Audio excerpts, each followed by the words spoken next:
Hello and welcome to another episode of the MLS UK show. I'm Henry Hewitt and as always I'm joined by... Elliot Holman.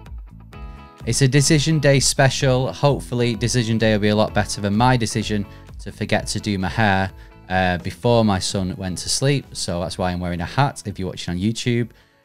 Elliot, you are hatless, so you made better decisions than me. Are you looking forward to Decision Day? Well, I did my hair at 3:30 this morning, so I think I could probably do with a hat as well, to be fair. But yeah, I'm excited for this because it feels like with the international break, we've been starved of any football whatsoever. In a couple of hours, I'm looking forward to watching some English League One action just because that's what you do when you've been starved of proper football for so long. I don't want to talk about international football, especially England. So, yeah, bring on Decision Day in MLS. Yeah, try watching English League One football as a, I don't know, as research for your own team who are also in that league. But hopefully this is the year we get out of it. No, my other team, or not Bolton Wanderers, but my other team, Atlanta United, of course, playing out your team, Orlando, this weekend. Now, in years gone by, we'd make a big thing of it. We'd have banter. The big story of the weekend is Decision Day. Orlando are already in the playoffs. Atlanta, which we'll get onto in a moment, in my opinion, definitely won't make the playoffs. But I'm just glad that there's plenty of other stories knocking about, so we don't have to just talk about Orlando v Atlanta. Yeah, it's almost a shame that it doesn't mean a little bit more, isn't it? Because I think in years gone by, this would be a proper ding-dong battle, real rivalry between the sides, not just on this podcast. But yeah, I mean, Atlanta need to win and then like 19 other teams lose for them to make the playoffs. So, it feels like the game's not quite as important. Orlando are safe as houses. So, yeah, it's a shame, really, isn't it, that there's going to be much more exciting games across the league this weekend? Not a shame for me, because I don't have any hope for Atlanta. Right, well, normally we'd throw in some games. We'd do games with changing names and all of that, but this is a Decision Day special of the MLS UK show. Remember, you can get in touch with us if you're saying what we're talking about if you're watching on YouTube, stick it in the comments, or if you are listening on your podcast provider, then you can get in touch on social media. We're on Instagram, we're on Twitter, or X as it's known now. When do you stop saying Twitter or X as it's known now? Has it got to the point where it is just X now? I'll be honest, it's only today with the sad Liam Payne news that I've actually gone back to Twitter. So I'm still very much calling it Twitter because I just haven't been on there in about a year and a half. Well, before anyone who's under the age of 25 starts calling us granddads, let's move on and talk about MLS. So, Decision Day this weekend. I suppose the big news is Inter Miami. Can they break the regular season record? New England Revolution have it at the moment on 73 points in 2021. Miami have got 71. Ironically, they play New England Revolution at home this weekend. I mean, MLS sort of commentators and pundits are trying to give New England a bit of a chance for this, but surely for Miami at home, these are the perfect opposition, right? Because New England Revolution have been dreadful for most of the season. Yeah, you can't make much of a case for New England Revolution. I know the beauty of this league is that in a one-off game, anything can happen, and that's why the playoffs are going to be so exciting this year. Whoever draws Miami, you'd still give them a chance because anything can happen, of course. But yeah, if you're a betting man, you're backing Miami to do that this weekend. Yeah, I mean, I know Miami drew at home to Charlotte the other week, so I guess they have dropped points at home recently, but Charlotte are so much better than New England have been this season. I mean, you just have to look at the stats, and I mean, Miami haven't lost in MLS since July. New England Revolution have lost the last 3. New England Revolution have lost the last 7 away games. So for Miami not to break this record, they're going to have to get something at Miami. I can see this being over in the first 20 minutes. I think Miami will score a few and that's it. We then go around the other grounds until the final whistle. Yeah, I agree, to be fair. Completely agree. I think New England they've just not been at the races. It kind of compounds their season, doesn't it? That this is the way it's going to be rounded off. Not only can they no longer cling on to the past records are going to have been beaten as well. Yeah. Well, I'd love to talk more on that subject, but I think we've both just answered that question. Miami are going to break the record, and it's going to be done within 20 minutes. So I guess we can move on now to the rest of MLS and Decision Day. Let's start in the East then, and well, let's start at the top going down. Of course, the top 3 spots have been decided already. Miami are going to be first in the East, Columbus in second, Cincy in third. They can't move places, even though Columbus and Cincy will have a say in what goes on in the rest of the playoff picture in their games. So I guess we move to fourth then. Orlando will be looking to finish fourth, so they get that home draw in the playoffs. They're facing Atlanta, who have only won 3 games away all season. I'm as convinced as I am that Miami will beat New England, that Orlando will beat Atlanta this weekend. Form would suggest they can get the job done. But, you know, it's going to become cliche in this episode. It's Decision Day is 1 game and it's 1 week. And if it was a random day in the middle of May and you said, oh, Atlanta have beaten Orlando, no one would bat an eyelid, like, fine. You know, so it is possible. But Orlando have really got that, you know, they've got that to play for. That home spot would be magical for them. So you fancy them. You have to fancy them. Yeah, and especially with the home form recently. Obviously, Orlando aren't being talked about in the same breath as Miami, even Columbus or Cincinnati in these playoffs. But I do think Orlando have got... They've got the potential to be a bit of a surprise team, in my opinion. Do I think they're going to knock Miami off their perch? I think it's there for Miami to get to MLS Cup, and let's face it, I think MLS would love that themselves. But, you know, if you're talking about the best of the rest, I think Orlando's form at the moment, you would put them amongst them. Yeah, I have to admit, I think if Orlando can get this home tie, I think they're serious contenders. I say that on form. It's taken a long time for me to get to a point where I'm happy to come on a podcast and say, yeah, I think Orlando are a serious contender for MLS Cup. That feels crazy. Have I ever said that? I don't know.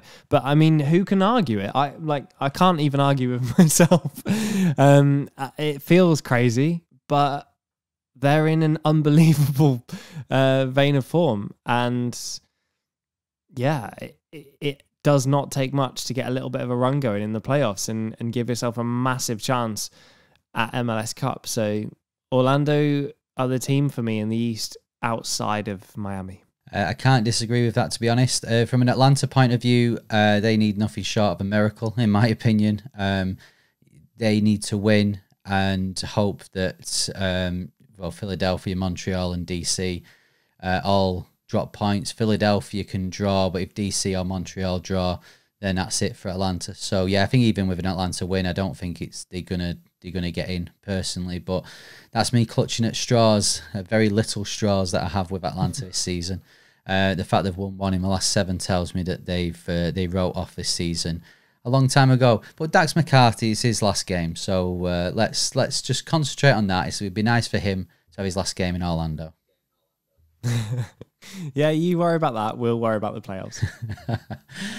Well, in 5th place then, and the team who are looking for Orlando to drop points and move into 4th spot is NYCFC. They're on 50 points, 2 points behind Orlando. They could actually end up 6th, maybe 7th as well, actually, if results don't go their way. NYCFC are going to Montreal, who, as I've just said, need a point to be assured of their playoff spot. Take the carrot of finishing 4th out of it. Can NYCFC go to Montreal and get a result? Yes. I think when I boldly said Orlando are the team outside of Miami in the playoffs, immediately as I said it in my head, I was like, oh, but NYCFC. And that's weird because I haven't looked at the standings, so I don't know exactly where NYCFC are, but I just feel like they're there or thereabouts at the minute, especially with the result against Red Bulls recently, which we talked about on the last episode. Yeah, it's felt like NYCFC are unfinished this season, like they've still got something in the tank.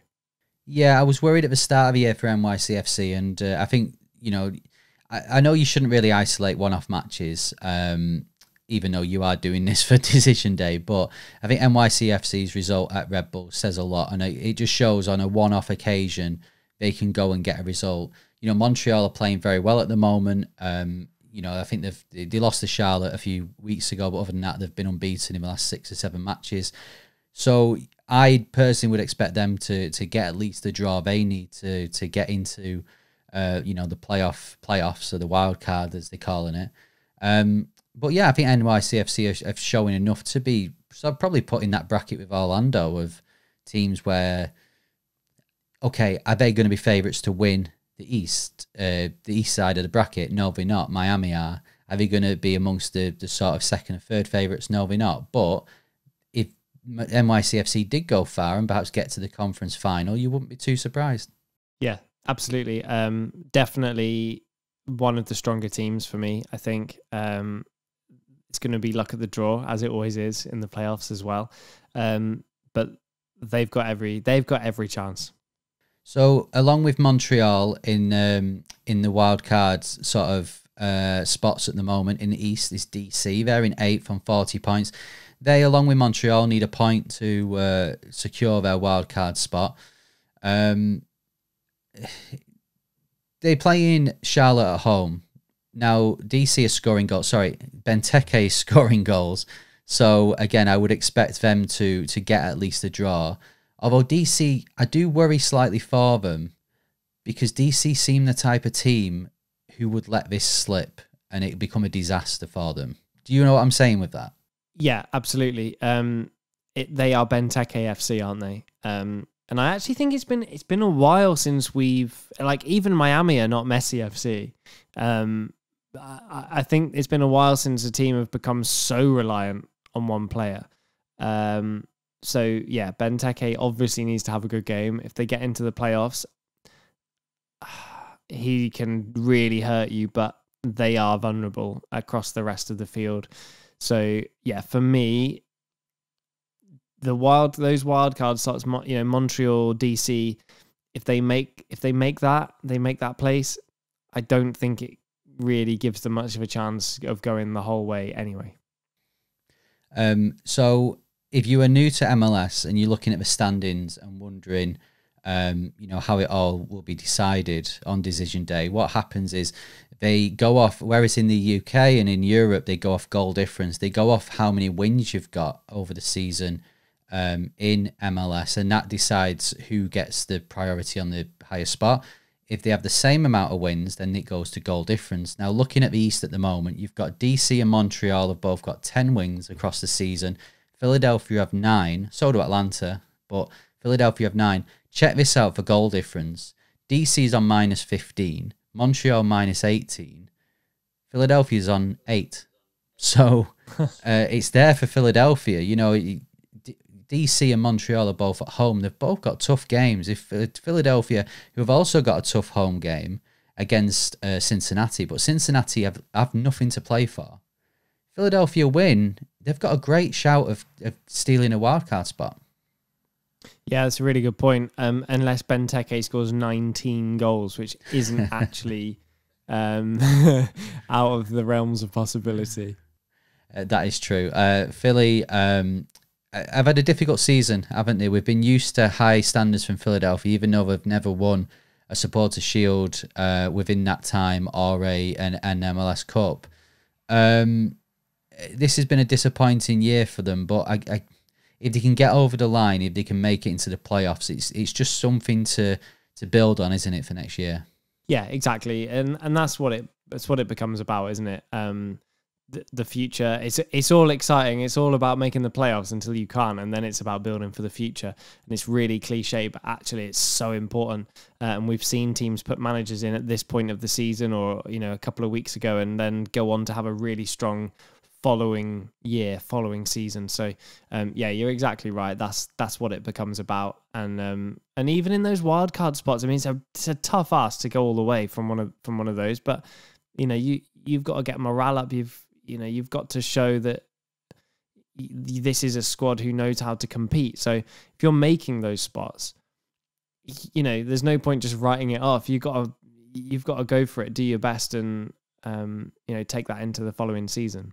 You're right. Now, I just need to say, I said there about Philadelphia never winning Supporters' Shield. Of course, they have won Supporters' Shield. As soon as I said it, I went, that's wrong. You've got that wrong.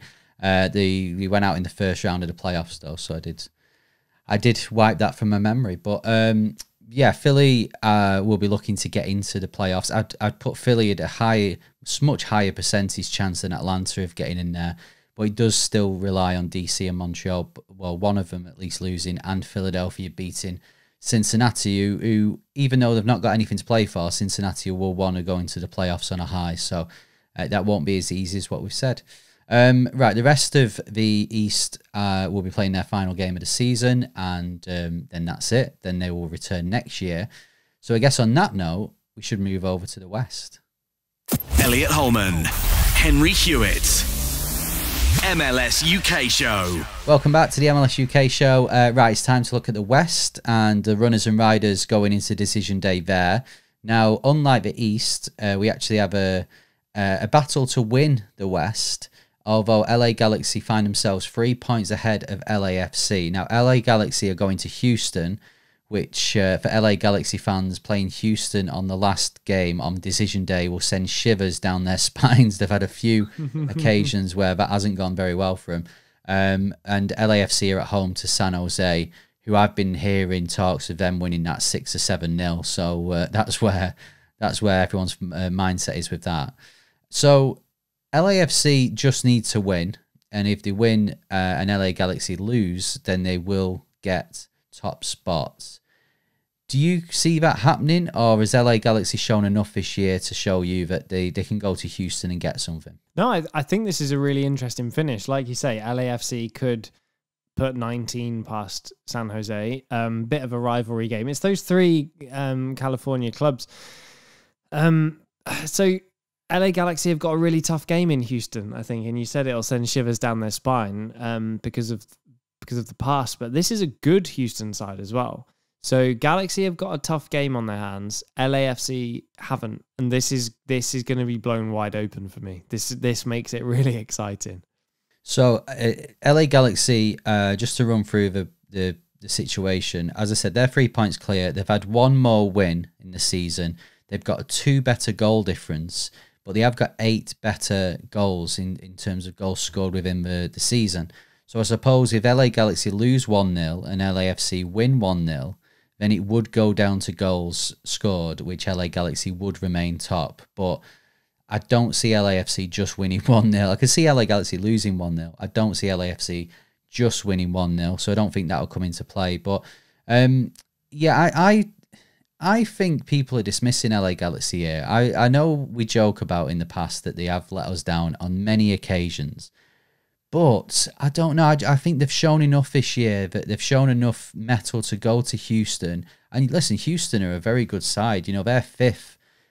You know, they can't get into the top 4, but they're 5th. They've done very well, you know, this season. So it's not going to be an easy game for them. But I just think, even if it's just a draw, I think LA Galaxy have shown enough that, yeah, I think they'll go and they'll secure top spot. I think it sends a big message, doesn't it? If you're LA Galaxy and you've managed to, you know, LAFC have had those games in hand, it's felt like they're going to creep up on them at any moment.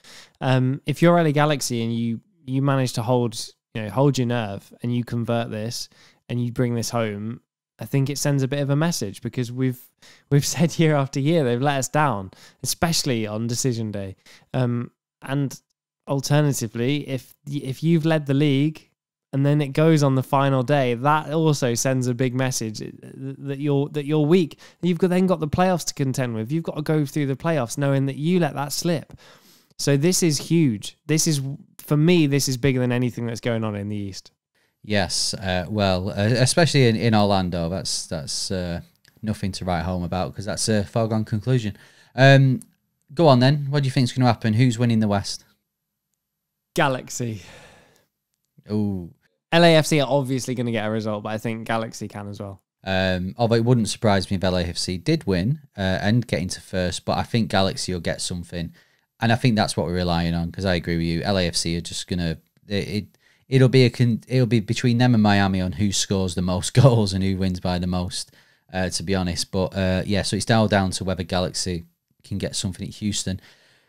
Right, let's move down the league then. So third and fourth has been confirmed, not in the order, but the two teams who will be third and fourth. So Seattle and RSL both have 56 points. Then we go further down. We've just talked about Houston. They're in fifth on 51 points. They have clinched their playoff spot, but they will be looking to finish as high as they can up the league. Colorado are in sixth. They're a win away at Austin. And then you've got Minnesota in seventh on 49 points.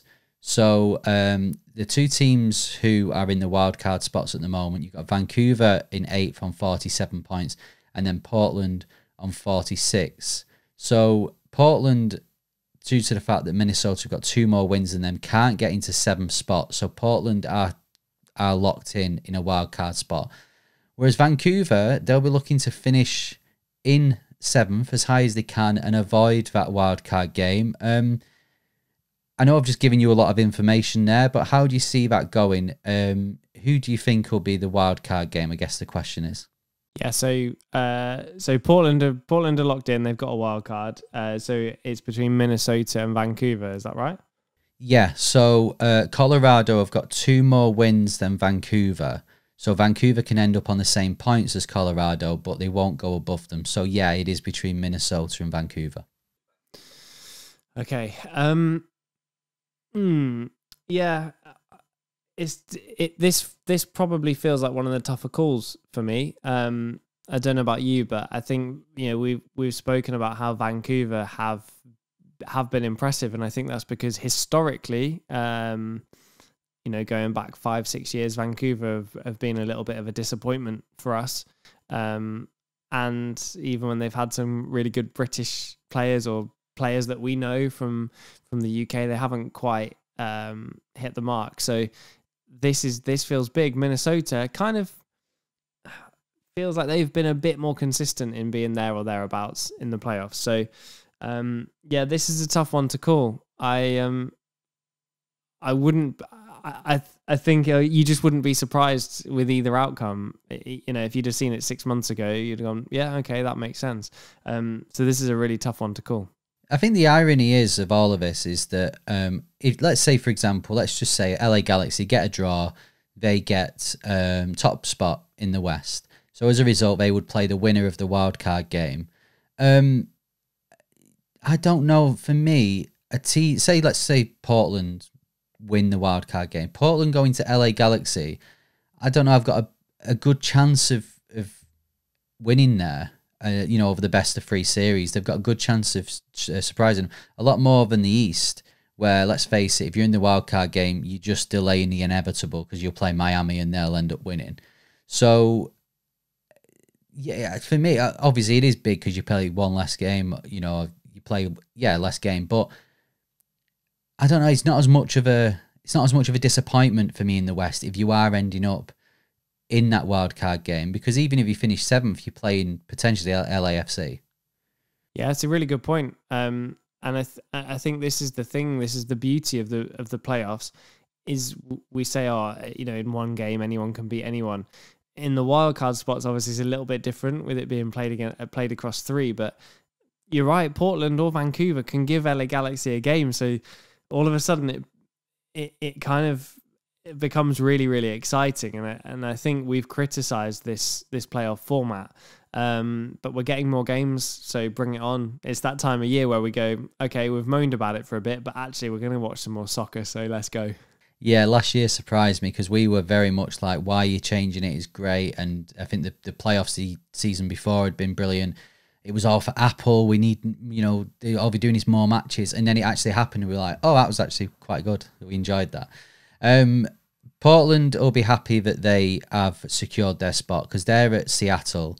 And I think that's probably the worst game for them because Seattle would love to knock Portland out. So the fact that they're secure, the fact that they will be in a wildcard game, all Portland have got to play for, which is pretty big actually because Providence Park is a great stadium. But if they win and finish in 8th, they'll get the home game in the wildcard.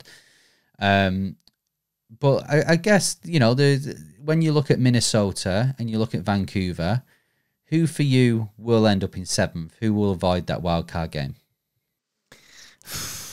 That's a tough question. Portland a little bit stronger in goals scored, which can be important at this point of the season. If they can get themselves ahead, you know, that obviously gives them a huge advantage, even 1-0. Vancouver, 1 point more. I mean, it doesn't exactly say that they've been miles better. And I don't know if it's historic. You know, we've seen Portland at MLS Cup. We've watched Portland in the playoffs numerous times. Vancouver, it feels a little bit newer. You almost feel like just that edge goes to Portland in this scenario. Yeah, a shout out at this point. I mentioned it on the last episode.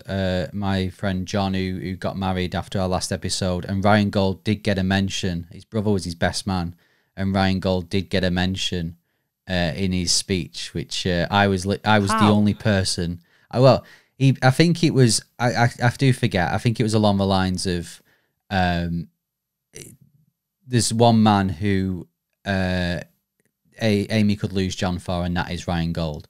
But his brother don't really watch MLS, so I think it was whoever. I think he did follow that with whoever he is. So that's probably the only wedding I'm ever going to go to where Vancouver Whitecaps and Ryan Gold gets a mention.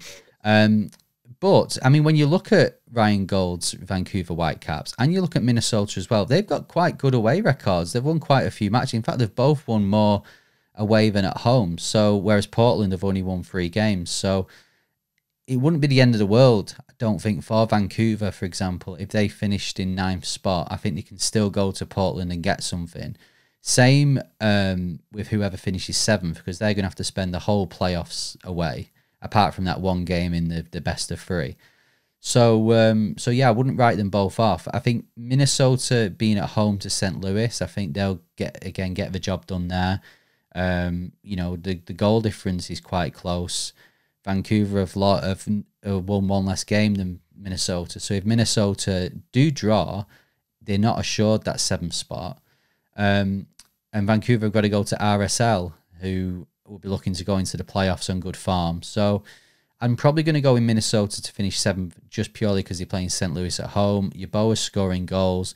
I really like what Ramsey's done since he's gone in. I think he's sort of revitalised Minnesota a little bit. So, yeah, I would put Minnesota actually down as a team that could surprise people in the playoffs, where even if they were to finish in the wild card. Feels like the West is where the entertainment is, doesn't it? On decision day and in the early stages of the playoffs, to be honest. But I know I'll be watching all of it. I don't know how. I'm going to make the playoffs work. The games literally are in the 5 hours I get at night to sleep, but I just know for a fact I'm going to be doing it anyway. Yeah, I'm glad it's on a Saturday. Sunday would be definitely not. So thank you, MLS, for sorting that for us. Right, well, I guess that's it. And we've talked decision day. We will reconvene next week to talk about the playoffs. It is funny that we go into this much detail about teams getting into wildcard games and getting into the playoffs when, especially with the wildcard games, by the next time we record, they could be then out, and it's just we've just wasted our time. Playoffs, they could be out in 2 weeks, and again, we've just wasted our time. So yeah, we've wasted our listeners' time for hours and hours and hours over the last 7 years. So don't worry about it. What's another hour? Yeah, that's true. It's all part of the fun of MLS and the MLS UK show. But that's it from us. So enjoy Decision Day. If you've enjoyed this episode and you're watching on YouTube, then please click the notification bell, subscribe, and comment on the video. Tell us what you think will happen on Decision Day. If you're listening on your podcast provider, then don't forget to subscribe, to follow us on that provider. And Elliot, if you're going to leave a rating, there is one rule and one rule only. And it could be for one of the last times that I do this. LA Galaxy style, 5 stars only, please. Thank you. God, if LA Galaxy get to MLS Cup and we have a potential to say that for the last time, I don't think I'll be able to cope. I think I'll be in floods of tears. I can just see Spotify adding a 6th star as we speak. Right, that's it from us. Thanks very much for listening. Thanks very much for watching. I've been Henry Hewitt. And I've been Elliot Holman. See ya.